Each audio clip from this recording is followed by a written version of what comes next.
This is Real News Media TV, coverage you can trust. Please like, share, subscribe, and hit the notification bell. Select all for daily news updates. Kemler Mart owner believes a blown transformer caused the fire. Owner of Kemler Mart, Steve Kemler, suspects that a blown Jamaica public service transformer caused the fire that erupted at the store on Wednesday morning. Kemler, who was speaking to reporters outside his store on Constant Spring Road in St. Andrew, said he received a call minutes to 7 in the morning that a GPS transformer located at the back of the store had exploded. There was also a generator room at the back and it was full of gas. So the fire brigade has been here and they have been trying to battle it for the last 3 hours. But I think they have their challenges too with the lack of water, but they are managing, Kemler said. He added that despite the members of the Jamaica Fire Brigade being observed breaking store windows, this was done to release smoke and not because the team was having difficulty entering the building. Meanwhile, Public Relations Officer for the Fire Brigade, Emilio Ibanks, told reporters that they received a call about 6:46 a.m. that the location that houses the Kemler Mart store was on fire. We responded initially with 3 units. We now have 7 units on location. As it is now, the fire is not yet under control, but I can tell you the fire has been restricted to the back of the building. That section of the building is more of a warehouse kind of situation, and we are doing what we can to maintain it in that area and to eventually put the fire out and make sure that the front of the building is not affected, Ibanks said. Owner of loan agency freed of larceny charge.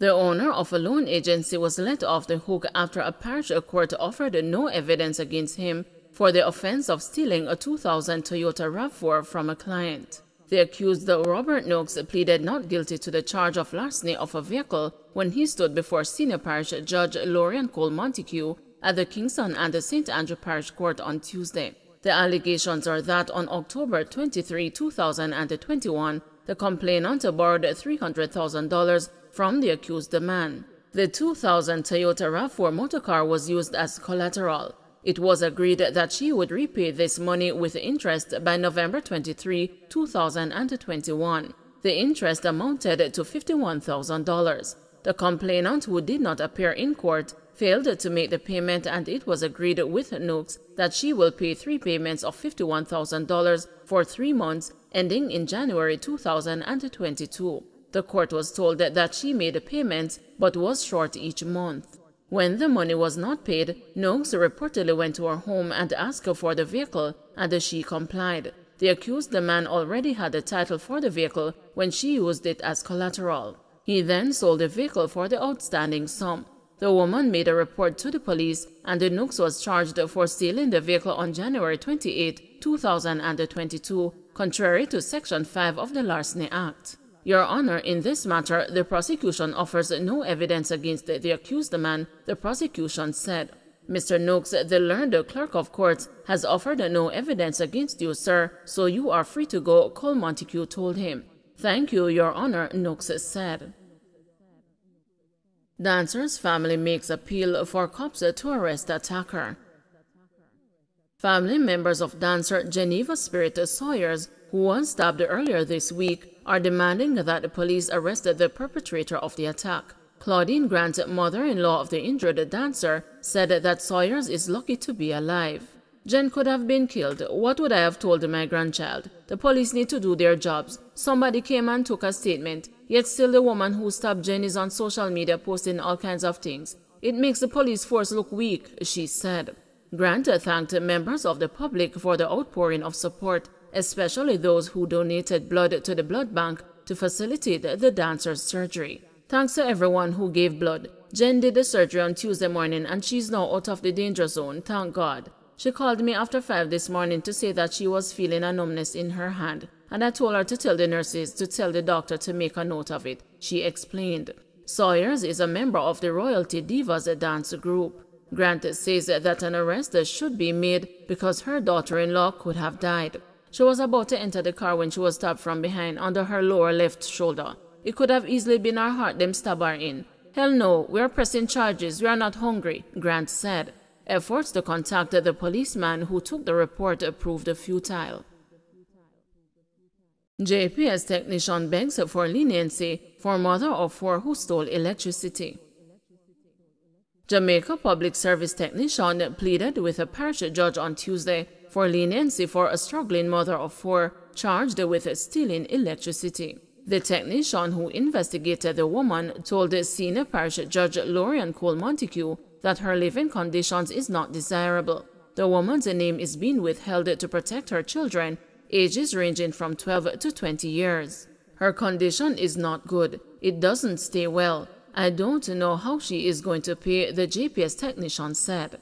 Seemingly intrigued that a JPS employee was pleading on the woman's behalf, the judge said, "I was going to fine her $50,000. The woman explained that she had been unable to work since January after she met in an accident at the construction site she worked at. The accused, who was wearing a neck brace, told the court that she started stealing electricity 2 months ago. I know that things are not easy for all of us, but as you know, when there is a usage of electricity, if she doesn't pay it, I am likely to be absorbing the cost because that is how the JPS operates," the judge said. Continuing, she told the technician that it was noble of him to ask for leniency on the woman's behalf. Turning to the woman, Cole Montague asked if she had been regularized, to which she answered no, because she had no money to do so. "I am not working right now, Your Honor, because of the accident," the woman said. When asked how she is surviving, the woman explained that she was able to provide for herself and her children by using money from her sick father's bank card, whom she cared for. However, she said this stopped after her electricity was cut and her family members took her father and the bank card because she had no electricity. After hearing the plight of the mother of 4, the judge decided to admonish and discharged her in lieu of a $50,000 fine. "I feel for you in light of your hardship, but it cannot continue, so I am giving you a very firm warning. And you have to be careful too. With children, you cannot have candles and all those sorts of things unattended that could end with a worse tragedy for all of us," the judge continued. Cop warns a Central Village gunman. Head of the St. Catharines South Police Division, Senior Superintendent Christopher Phillips, is warning criminals, especially those currently creating mayhem in the Central Village area, that law enforcers will not relent until they are captured and placed behind the bars. "If you challenge the police, we will not back down and we will not stop until all gunmen and those involved in criminality are taken into custody. The assault on communities, families, and livelihoods will not continue. We will not allow criminals to take over our communities," he cautioned. The senior officer's warning comes amid an ongoing flare-up of murders and shootings in Central Village. Several persons have been killed in the community in recent months, with Romario Mainton, a 26-year-old electrician, becoming the latest victim on Sunday when he was attacked by 4 gunmen. One of the alleged perpetrators was fatally shot during a confrontation with the police as he and his cronies attempted to escape by crossing Mandela Highway. 2 M16s and 10 rounds of ammunition were found in the aftermath of the shooting. Mainton's death is believed to be linked to an internal community conflict. According to Phillips, there has been tension in the area between men from Little Lane and Browns Lane, also known as the Zion Lane, which is centered around the beautification work in the community. This has resulted in the murder of Ricardo Thomas and Nishka Douglas. Since then, there have been multiple murders and shootings in both areas, Phillips said. Both communities, we gather, are receiving support from outside the area, and without our continued strong police support, we anticipate further violence in those communities, he added. Sunday's murder was the second time in weeks that the police have intercepted perpetrators shortly after the commission of a violent crime. Probe launched into disappearance of court keys from police station. An investigation is being undertaken into the disappearance of keys for the St. Catherine Parish Court that were kept at the Spanish Town Police Station for safekeeping. The absence of the bunch of 30 keys delayed the start of proceedings at the Parish Court this morning. This frustrated court users who had to endure the morning heat. Matters before the family court and the criminal court were set to be heard today. "My God, I've been coming here for 4 years. I am here to collect my child's school fee and now we get locked out? Marcia Mendez, a litigant, told the news as she sweated profusely. Speaking with the news, court administrator Marlon Malcolm stated that the missing keys is the major issue. We came here and they could not be located. As a result, we enlisted the services of a locksmith to gain access, Malcolm said. We still have to discard the locks that were removed for security reasons, he added. The matter is being investigated by both the court officials and the police. Don't forget to like, share, subscribe, and hit the notification bell. Select all for daily news updates.